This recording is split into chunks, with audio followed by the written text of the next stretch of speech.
저 사람들 뭘 하는 사람인지 궁금하더라고. 정말 저렇게 해가지고 어떻게 잠을 잘 내고 그러는지 몰라도, 근데 그런 사람들 내가 붙잡고 물어보면은 전 뭐 수면에 지장이 없다, 이런 경우가 불면증 환자의 특징입니다. 수면에 대한 이야기를 하고 있습니다.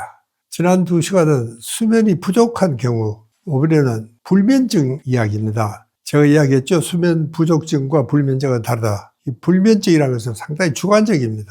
그러니까 이제 잠을 잘 자고도 못 잤다는 그런 또 엄살을 두는 사람도 있잖아요. 실제로 이 불면증 환자들은 상당히 괴롭습니다. 밤중에 잠은 안 오고 뭐 엎치락 뒤치락 하고, 그래서 정말 이 잠에 대해서는 굉장히 아주 신경질적인 예민한 반응을 하게 되는 이런 경우가 불면증 환자의 특징입니다. 그게 실제로는 우리가 조사 한 번에 의하면은 불면증이라고 고민하는 사람들 중에 상당수는 잘만큼 잤는데도 불구하고 불면증이라고 고민하는 사람들이 있습니다. 어쨌든 우리도 어쩔 때 잠이 안 오는 경우가 있습니다. 내일 시험이 있다거나 내일 굉장히 흥분되는 일이 있다거나 그럴 때 이제 잠이 참 잘 안 오는 경우가 많은데, 그럴 때라도 낮 동안에 가벼운 운동을 좀 해보는 게 좋습니다. 걷기를 한다든가 또 가벼운 조깅을 한다든가, 너무 많이 안 해도 괜찮습니다. 한 20분 정도로. 그렇게 하면은 여러분 알다시피 세로토닌이 분비가 됩니다. 또 세로토닌이 분비가 돼야지 수면 호르몬 멜라토닌이 세로토닌의 원료에서 만들어집니다. 낮 동안에는 세로토닌이 많이 분비가 되도록 해야지 이것이 이제 밤에 되면은 이제 멜라토닌을 만들어서 수면이 잘 오게 하는 그런 아주 좋은 기능을 하게 되죠. 그러나 이제 제일 문제는 이제 불면증 환자들은요, 어쨌든 억지로 자려고 노력을 하는 겁니다. 그게 안 됩니다. 억지로 자려고 하는 그 생각 때문에 오히려 잠이 안 오는. 왜냐면 자꾸 제가 그렇게 억지로 자겠다 그러면 여러분 이것은 이제 스트레스 상태입니다. 스트레스는 긴장이 많아지죠. 여러분 그렇게 긴장이 많은 상태에서는 잠이 올 리가 없습니다. 그러니까 이제 제일 중요한 것은 억지로 자려고 노력하지 마라. 이게 이제 이 불면증 환자들에게 주는 굉장히 중요한 팁 중에 하나입니다. 자, 그러면 어떻게 해야 되느냐? 잠이 안 올 때는 일어나야 되는 겁니다. 일단 일어나서 아이고 오히려 잘 됐다, 밀린 일이나 하자. 그리고 아주 밤샐 각오를 하고 일을 하기 시작하면은 참 고약하게도 스르르 잠이 오게 됩니다. 이걸 우리가 수면의 역설 기법이다. 그래서 불면증 환자들을 치료하는 데서 굉장히 중요한 치료 기법 중에 하나입니다. 이렇게 자려고 하지 말고 오히려 안 자려고 해라. 그러니까 밤샘이라도 할 각오로 일을 시작을 한다든가, 그렇게 하면은 오히려 잠이 잘 온다, 그런 이야기입니다. 그걸 우리가 수면의 패러독시컬 인텐션, 역설적인 기법이다. 불면증 환자들에게 우리가 많이 쓰는 기법 중에 하나입니다. 자, 그래도 여러분 잠은 안 오는데 그렇다고 일어나지도 못하겠고, 그럴 때는 그냥 누워 있으라 그럽니다. 왜냐하면 그냥 누워 있어도 피로의 70%는 풀립니다. 여러분 우리가 잠을 잔다는 것은 우리 정신적인 피로, 신체적인 피로, 이 두 가지가 다 풀려야 되는데, 다 풀렸으면 좋겠지만 잠은 안 오니까 정신적인 피로가 풀리기는 어렵습니다. 그래도 가만히 누워서 편안하게 이렇게 있으면은 신체적인 피로도 많이 풀리게 되고, 따라서 정신적인 피로도 함께 풀리게 이렇게 되니까 잠은 안 오고 그렇다고 일할 기분도 안 나고, 그럴 때는 그냥 누워 있어도 상당히 피로가 풀린다. 그렇게 내일 생활에 지장은 없다 하는 것이 이제 수면 전문가들의 이야기입니다.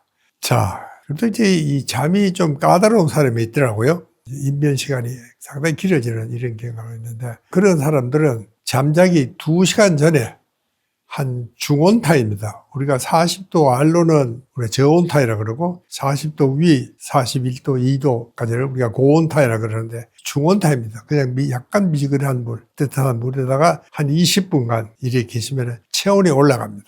우리가 이게 수면이 언제 오느냐 하면은 올라간 체온이 떨어지면서 잠이 오게 되어 있습니다. 그러니까 우리가 목욕하고 나면 체온이 올라가잖아요. 근데 그것이 이제 이 떨어지면서 잠이 오게 이렇게 됩니다. 그러니까 이 체온이 떨어진다는 것은 긴장이 풀린다는 뜻입니다. 그러니까 이제 참 스르르 잠이 오게 이렇게 되어 있습니다. 그러니까 이제 우리가 이 낙폭이, 체온이 높은 데서 낮은 데로 떨어지는 낙폭이 크면 클수록 잠이 잘 온다 하는 원리를 잘 이용하는 방법이 이 방법입니다. 그러니까 이제 긴장이 풀려서 스르르 잠이 올 때까지는 목욕을 뜨뜻한 데 가서 하고 자면 훨씬 더 좋다. 자, 그 다음에는 여러분, 이 불면증의 낮잠요법이라는 것이 있습니다.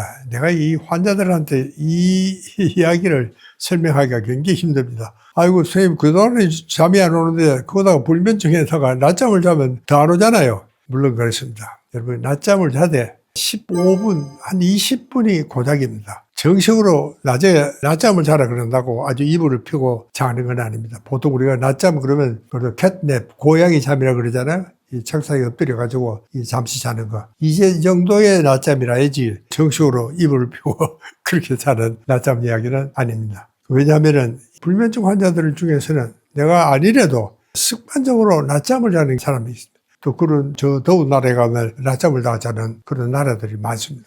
또 불란서 같은 경우에는요. 정부에서 오히려 기업가들에게 직원들이 낮잠을 재워라. 낮잠이 그렇게 좋다는데 이렇게 제가 이제 한번 낮잠에 대한 이야기는 따로 한번 할 기회가 있으면 좋을 것 같습니다. 자, 어쨌든 이 낮잠을 자면은 내가 잠이 안 와도 내가 낮에 좀 잤으니까 뭐 괜찮겠지. 뭐 이렇게 안심이 됩니다. 근데 우리가 이 불면증 환자들이 제일 문제가 뭐냐면은 이 잠이 안 오면 어떡하지 하는 애기 불안입니다. 그런데 이제 뭐 낮에 좀 잤으니까 뭐 잠이 안 오겠지 뭐 이렇게 생각하면 괜찮은데 이게 이제 애기 불안이 심한 사람들은 잠이 올 리가 없는데 이 불면증의 낮잠 요법을 하는 것은 그런 애기 불안을 없애주는 굉장히 효과적인 방법 중에 하나입니다. 그 다음에 이제 저도 가끔 이제 이 이야기를 하면 환자도 같이 따라 묻는데 야 잠이 안 오거든 3일만 자지 말아봐라. 잠 못 자 죽은 사람은 없습니다. 그러니까 3일 목표로 수면 시간을 3분의 1로 한번 줄여봐라. 그렇게 이야기하면은 이것도 하나의 수면의 역설 기법입니다. 자꾸 많이 자려고 그러지 말고 안 자도록 한번 노력해봐라. 오히려 그거는 또 구체적으로 한 3분의 1만 해라. 내가 8시간 중에서 오늘은 내가 6시간만 자겠다. 뭐 그렇게 좀 줄여서 자는 방법을 해보면은 잠이 안 오도 내가 잠을 안 자기로 했으니까 하고 하는 게 안심이 됩니다. 이 불면증 환자들은요. 이 애기 불안입니다. 안 오면 어떡하지 하는 그런 지레 짐작으로 자꾸 이제 불안해하고 이렇게 되니까 더 긴장이 되고 잠이 안 오게 이렇게 되어 있습니다. 자, 그 다음에는 이제 어떤 경우에도 술, 담배는 금물입니다. 물론 커피도 금물입니다. 저도 언제 한번 늦게 회의를 끝나고 그 근처 커피숍에 갔더니 아유, 그 커피숍은 어떻게 된지 젊은이들이 밤 12시가 거의 됐는데도 블랙커피를 막 한 잔씩 시켜서 먹더라고. 저 사람들 뭘 하는 사람인지 궁금하더라고. 정말 저렇게 해가지고 어떻게 잠을 자려고 그러는지 몰라도. 근데 그런 사람들 내가 붙잡고 물어보면은 전 뭐 커피 마셔도 수면에 지장이 없다. 제가 지난 시간에도 말씀드렸죠. 그거를 한 사람들은 정말 이 수면 부족증에 시달리고 있다는 생각을 버려야 됩니다. 자, 우리나라 불면증은 그런데 참 해마다 증가하고 있다. 우리가 지금 토란 그동안에는 뒤처진 나라였습니다. 우리가 정말 60년대 그때까지만 하더라도 우리는 정말 후발 국가에 있었죠. 이렇게 따라잡기 위해서는 정말 잠을 안 자고 정말 우리 국민들이 어떤 면에서 수면 부족증의 선물이 아닌가. 오늘의 한강의 기적은 저는 그런 생각을 합니다. 우리가 정말 참 피땀 흘려서 세운 나라가 이 나라입니다. 그러니까 어떻게든지 우리나라는 이 불면증 환자들이 그런 여파로 해마다 증가하고 있다. 그것은 별로 좋은 이야기 같지는 않은데도 실제로 이 불면증 환자들이 많으면 많을수록 건강에 정말 적신호라는 걸 여러분이 이제서는 안 될 것 같습니다.